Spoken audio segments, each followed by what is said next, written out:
আমাকে একটা ভূতের গল্প বলো যেটা তুমি সত্যিকারের দেখেছো। আচ্ছা ঠিক আছে বলছি, কিন্তু ভালো লাগছে তুমি যে গল্পটা শুনতে চাইছো আমার কাছে। কারণ আজকাল তো মোবাইলের জন্য কোনো শিশু আর গল্প শুনতে চায় না, কিন্তু তুমি যে বললে এটা আমার কাছে খুব ভালো লাগলো। এখন তো আর গল্প শোনার লোক হয় না, গল্প মনেও নেই, অনেক ভুলে গেছি। তবু যেটা কখনো ভুলিনি সেটা বলছি। সেটা হলো, এই মনে করো 8-9 বছর বয়স হবে এরকম সময় আমার কাকার সঙ্গে দূরবর্তী 2-3 কিলোমিটার দূরে কোনো আত্মীয়ের বাড়িতে একটা পুজোতে গিয়েছিলাম। তো ফিরতে ফিরতে রাত হয়ে গেল। যখন রাত্রিবেলায় কাকার সঙ্গে ফিরছি, অন্ধকার রাত্রি, ইলেকট্রিসিটি নেই তো গ্রামে।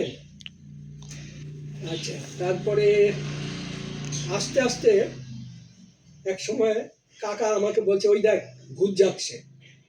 তারপরে তাকিয়ে দেখি একটা মানুষকে তার গায়েতে আগুন লাগিয়ে দিলে যেরকম হবে সেরকম একটা মানুষ দৌড়ে যাচ্ছে।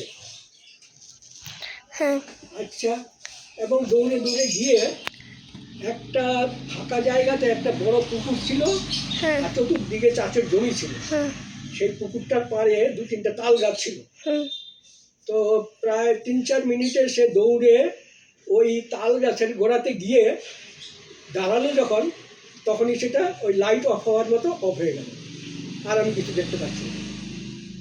তখন কাকা বলল, দেখ এটাই হচ্ছে ভূত। কিন্তু এগুলো পরে শুনেছি যে এগুলো পেছনে সায়েন্সের কিছু আছে কারসাজি, মানে সায়েন্সের অনেক ব্যাপার আছে, সেসব এখন আর মনে নেই, জানি না। এটা গ্যাস, একরকম অনেক রকমের গ্যাস তৈরি হয় তো আমাদের পরিবেশে, এটা সেই গ্যাস থেকেই নাকি এরকমটা হয়। কিন্তু আশ্চর্যজনক হচ্ছে সেটা মানুষের আকৃতিতে কি করে হলো। কাজেই সেটাকে আমি ভূত বলেই মনে করেছি, বিশ্বাস করেছি। তোমরা বিশ্বাস করবে কিনা আজকাল জানি না, কিন্তু এটা বাস্তব, আমি নিজে দেখেছি এবং এখনো আমার স্পষ্ট সেইভাবেই মনে আছে।